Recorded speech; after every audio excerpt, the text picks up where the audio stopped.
Hey, j'espère que tu te portes bien. Ça fait un petit moment maintenant qu'on s'est pas adressé la parole. Le dernier épisode remontait déjà près de 6 mois. Ouais, ça passe vite, hein. Je sais même plus trop de quoi on parlait. Attends, laisse-moi regarder... Ah si, c'est bon, je m'en souviens. Salut, je m'appelle Alex et aujourd'hui je vais te faire découvrir une région très particulière de l'Italie, les Dolomites. Depuis l'âge de 5 ans, je voyage avec ma famille dans un jumper des années 2000. Je te présente le petit camion vert, un fourgon aménagé qui m'a permis de voyager un peu partout en France. Et aujourd'hui, à l'âge de 21 ans, j'ai décidé d'aménager mon propre van pour découvrir différentes cultures, voyager à travers un maximum de pays. Et évidemment, il y a aussi quelques galères, on va pas se mentir. Faut bien expliquer le contexte de ce fameux voyage. 10 jours pour découvrir les Dolomites, en passant par Nantua, le sud de la Suisse et le lac de Côme. Une surchauffe à quelques kilomètres de l'arrivée et un système électrique plutôt défaillant. À part ça, une vue à 360 degrés sur un des paysages les plus mythiques d'Europe.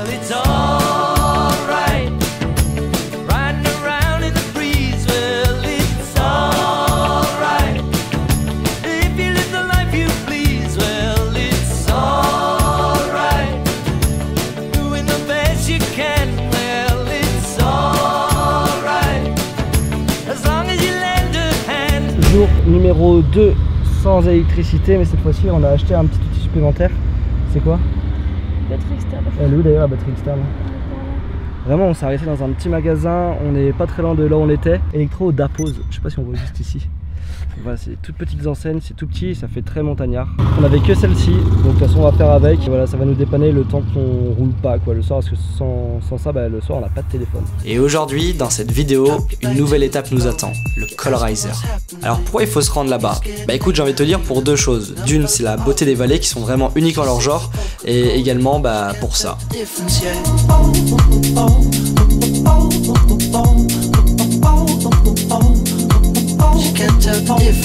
Aujourd'hui le programme est assez simple parce qu'on doit aller au mont Sekeda. Alors c'est assez connu, je pense que tu as déjà vu les photos. C'est vraiment, on va dire, une falaise qui se jette dans le vide comme une sorte de tremplin. Bref, on a vu plein de photos avec Amy sur internet et on s'est dit bah attends, c'est un incontournable, il faut qu'on aille le voir. Sauf qu'on s'est pas mal trompé parce que on venait dans une partie, enfin les Dolomites on va dire que ça parle mi-italien, mi-allemand. Il y a beaucoup d'allemand. Et avec mon petit LV2 espagnol, pas toujours facile pour se repérer. Donc là on est au parking en bas du Colorizer qui est une première étape. On va essentiellement prendre du téléphérique aujourd'hui pour gagner du temps et plus profiter une fois en haut. Mais je suis en train de regarder justement la petite carte qu'on a récupérée dans un office du tourisme. Nous on est juste là, ce parking là, on doit monter un premier téléphérique pour arriver au Colorizer tout en haut à 2100 mètres, et après on doit prendre un deuxième téléphérique si je me trompe pas pour arriver juste sur cette partie là qui est le mont Sekeda.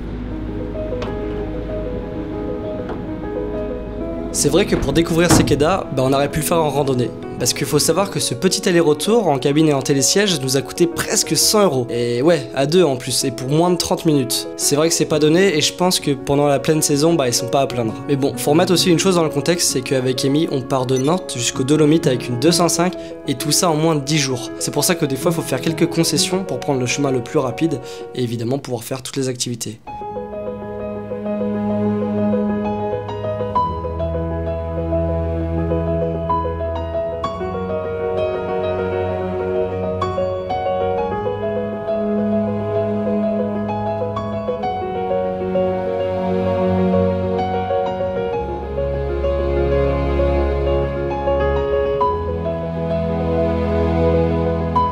Pour moi, c'est vraiment à Sekeda que notre voyage aux Dolomites prend vraiment sens. On est parti de Nantes sans vraiment connaître la région où on allait atterrir. Alors bien sûr, on sait à l'avance sur quel type de relief on allait tomber, mais il n'y a pas mieux que ce lieu, que Sekeda, pour décrire les fameuses Dolomites. 2500 mètres d'altitude, une vue absolue. Et encore, le ciel n'était pas totalement dégagé. Mais est-ce que je peux vraiment affirmer que c'est le plus beau spot des Dolomites? Non, je pense pas, parce qu'il existe tellement d'endroits mythiques qu'il faut bien plus de 10 jours pour visiter cette région. C'est d'ailleurs la remarque qu'on s'est souvent faite, c'est que les Dolomites, ça se visite en plusieurs fois et aussi à plusieurs saisons. Bon, ce soir on se fait un petit peu plus plaisir parce qu'on va se faire du chili con carne. C'est vrai que là ça fait je sais pas combien de jours on fait que bouffer de la boîte. Et là on va manger du chili con carne en boîte. Donc si, il y a quand même du changement. C'est quand même du grand changement. Tout droit importé d'Autriche. En tout cas c'est marqué Autriche dessus. Donc j'ai bien envie de goûter dessus, même si c'est de la boîte. Bon bah écoute, moi j'ai envie de voir ce que ça va donner. Et ce soir niveau spot, on est près d'un petit lac. On est vraiment dans un coin assez perdu. Il y a beaucoup de vent, donc pas très agréable. Mais ça va le faire. De toute façon, on est juste à une étape parce que demain, il y a encore beaucoup de choses à voir. Pareil, cette petite installation, finalement, elle est vraiment quali et vraiment fait le taf. Avec la plaque de cuisson qui est juste là et la bouteille de gaz qui est juste là. Pour l'instant, la bouteille de gaz, on s'en est pas trop servi. Ce que je veux dire, c'est qu'on n'est jamais arrivé à court de notre bouteille de gaz. Et d'ailleurs aussi, on a fait un achat. C'était cette petite bière là. Et ben franchement, c'était pas le top. C'était pas très bonne. Et on en profite avec les produits qu'on peut retrouver dans les petites supérettes. Mais en tout cas, cette bière là, non, c'est pas la peine.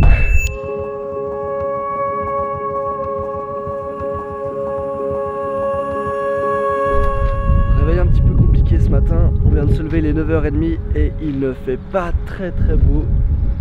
Mais bon, c'est comme ça. Aujourd'hui, on a 2 lacs à faire. Tu sais, on a vu plutôt les terres avec les montagnes dans les jours d'avant. Et cette fois-ci, on va voir les lacs. Alors, on en a 2 en tête. Le premier, c'est le lac de Dobiaco, qui est un petit lac qui est un peu plus touristique que le second. Donc, ça va être sympa. Ça va être un premier amuse-gueule, on va dire, pour commencer la journée. Et le deuxième, c'est le lac de Bryce, qui est assez connu, surtout pour ses eaux très éclatantes, très turquoises. Le problème des montagnes, c'est qu'on retrouve des microclimats, entre le beau temps et la pluie, le chaud et le froid. En soi, c'est pas vraiment un problème. Mais quand on voyage dans 4 mètres carrés, il faut tout anticiper. D'ailleurs, ça me rappelle un épisode en Suisse où on était avec le C15 et on était tombé en panne près de Fourca. On a dû rester immobilisé bien 2 heures et quand on a vu l'orage se former au loin, on a dû préparer de quoi se nourrir pour le soir. En fait, c'est ça la chose importante à savoir quand on voyage dans ce type de véhicule, c'est que c'est une question perpétuelle d'anticipation. Car il est compliqué de se déplacer dans un 205 et c'est encore plus compliqué de se mettre debout. On vient d'arriver justement au lac de Dobiaco et il pleut tout le temps. Autant, donc c'est pas super cool, mais bon, on voit quand même un petit peu le lac de là où on est. Les couleurs sont pas aussi turquoises que ce que j'aurais cru, mais voilà, il pleut. Et dans la 205, c'est vrai qu'il n'y a pas beaucoup d'espace non plus pour faire ça. Là, il y a Amy encore à l'intérieur. Je crois qu'Amy, elle aime vraiment pas la pluie, donc on va faire avec. Mais bref, on est bien arrivé, il y a eu pas mal de routes, pas mal de montées, il n'y a eu aucun problème avec la petite 205. Et j'ai vu en bas qu'il y a un petit restaurant, donc je pense qu'on va se faire un petit plaisir et voir si le temps se dégage après pour aller faire une petite balade. Hâte de voir un petit peu ce que ça donne et voir aussi des lacs quand il fait moins beau, bah, c'est aussi son charme. Faut savoir aussi qu'on est juste à côté de la frontière autrichienne, à quelques kilomètres. Et donc voilà, on va voir peut-être d'autres spécialités, en tout cas, go quoi. Ah oui, là je t'ai prévenu, on est vraiment proche de l'Autriche. Et c'est peut-être ça d'ailleurs qui explique le mauvais temps. Alors pour le coup, Amy et moi on connaît pas du tout les spécialités du pays, donc on commande quelque chose de simple. Mais c'est vrai que ça a rien à voir avec nos boîtes de conserve. D'ailleurs le chili con carne, bah c'était vraiment pas le top. Mais bon, après tout, on s'attendait pas à grand chose non plus. Et malgré la pluie, l'atmosphère est très calme autour de ce lac. On prend vraiment le temps de regarder, de rien faire. Et les nuages qui longent les roches, franchement, c'est le petit plus.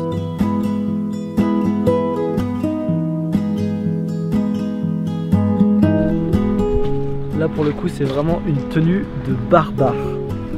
Pantalon en lin, chaussures de randonnée, tu pourras pas faire pire. C'est vrai que tout à l'heure je t'ai dit que le lac de Bryce c'était quelque chose d'incontournable, c'était on va dire le lac des Dolomites. Et ça c'est vrai. Par contre il y a quelque chose d'autre que j'ai dit qui est un peu faux. J'ai dit qu'il était un peu moins touristique. Et c'est pas tout à fait vrai. Parce que quand tu regardes, t'as au moins 4 voire 5 parkings. Voilà, c'est un des plus cotés on va dire des Dolomites. Après il a l'air très beau, on l'a pas encore vu. Mais ouais, quand je dis que tout à l'heure c'était pas touristique, c'était un peu un mensonge. Mais heureusement qu'aujourd'hui il fait pas très beau et qu'on n'est pas qu'on est en pleine semaine du moins, parce qu'on profite on va dire d'un peu plus de tranquillité.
Avec Amy, on a fait quelques petites courses avant de trouver le spot du soir. Là, on est dans un petit coin tranquille de forêt.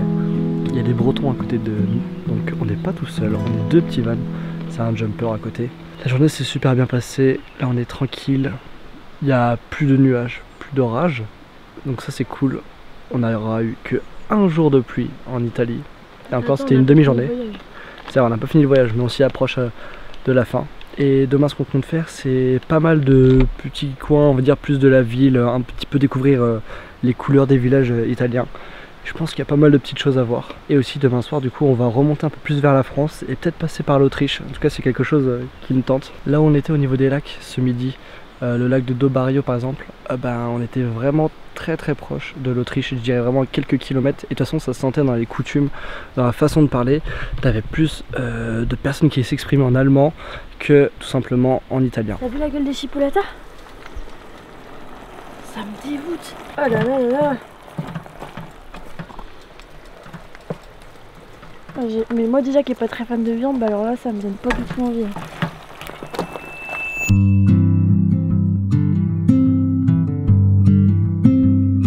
Bienvenue à toi dans le petit village de Vipiteno. Alors c'est vrai que là on a un petit peu abandonné les lacs, les montagnes et tout, mais on veut voir aussi dans cette partie des Dolomites les villages. Et donc là on est dans un village assez caractéristique des Dolomites. On a vu ça sur la carte hier. On va se balader un petit peu, le centre-ville à 15 minutes. Il y a eu le clocher qui vient de sonner tout juste midi. Donc on va voir aussi si on va pas se faire un petit resto encore une fois. C'est le moment pour moi de te faire un petit point sur ce qui est la dernière ville avant le col de Brenner, qui sépare l'Italie de l'Autriche. Vipiteno, alors j'espère que je le prononce bien, fait partie à mon sens d'un des plus beaux villages d'Italie, même si on se rapproche vachement de la culture germanique. C'est surtout en son centre que cette petite ville se démarque.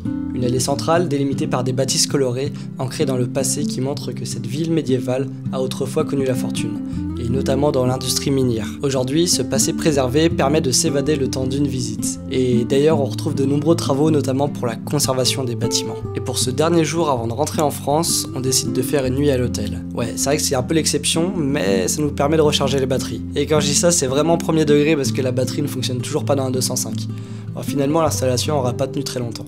D'ailleurs, petite parenthèse que j'aurais dû te reparler en Italie, c'est concernant les restaurants. Alors on a fait quelques restaurants en Italie parce qu'évidemment on voulait goûter la pizza, les burrata, tout ça. Et on a remarqué quelque chose quand tu payes l'addition, c'est qu'en fait tu payes ta place, tu payes ta réservation au restaurant, je veux dire. Je crois que c'était à peu près 3 à 4 euros par personne. Alors c'est vrai qu'en France on n'a pas du tout ce service là, mais quand on y pense, il faut mettre les couverts, il y a le coût d'entretien avec les assiettes, enfin voilà, tout ça en vrai c'est un service qu'on ne prend pas en compte en France, mais voilà, qui existe en Italie. Donc la prochaine fois que tu vas dans un restaurant italien, ne te fais pas surprendre si tu vois 4 euros la place. Si t'es deux, du coup ça ferait 8 euros. Voilà, ne te fais pas surprendre, mais en tout cas c'est une petite anecdote assez marrante qu'on fait pas attention quand on est en France. J'ai remarqué un truc, à chaque fois que je pars en voyage, j'emmène toujours toute ma trousse. J'ai toujours mon fond de teint qui est avec moi, mon mascara, j'ai toujours tout. Et à chaque fois je l'utilise pas et c'est encore la même chose. Juste mettre du parfum. Ça te fait bien de se sentir propre. De fou. C'est ça que ça veut.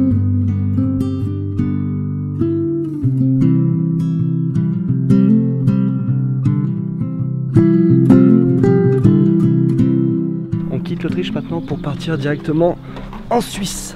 C'est parti.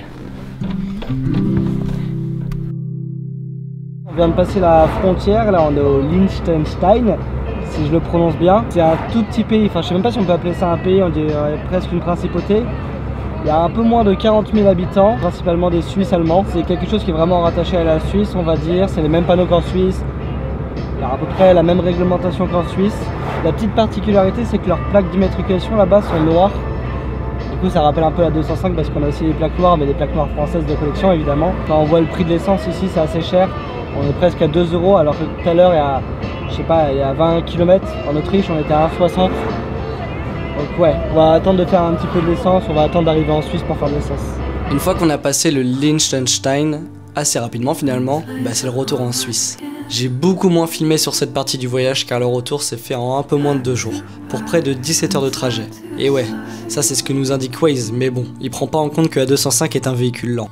On arrive à la fin de ce voyage, qui honnêtement était un défi personnel. Ouais, en vrai on peut se le dire maintenant. C'est possible de voyager à 2 dans un van de moins de 4 mètres carrés pendant près de 10 jours et sans électricité. Et ça franchement, c'est pas mal. Et aussi, petit message important à rappeler, c'est que c'est la fin de mes études, donc j'ai pas forcément de gros moyens pour ce genre de voyage. Donc en fait, finalement, avec peu de moyens, tu peux quand même faire des choses super bien. D'ailleurs, j'en profite pour te dire que ce voyage m'a beaucoup inspiré dans la direction artistique de ce que je fais aujourd'hui. Et si tu veux en savoir un peu plus sur mes aventures, n'hésite pas à me suivre sur mes réseaux. Et si tu as des questions par rapport à ce voyage, à d'autres voyages ou à l'aménagement de la 205, n'hésite pas à me les écrire en commentaire. Là, les deux bras, ça va, il n'y a pas trop de différence. Ici quand même on voit. Oui, là encore ça va. Bon, lui il fait un peu plus foncé, tu vois. Alors là, là il est rouge et là il est blanc. Tu souffres? Bah, il faudrait de la biafine là un petit peu.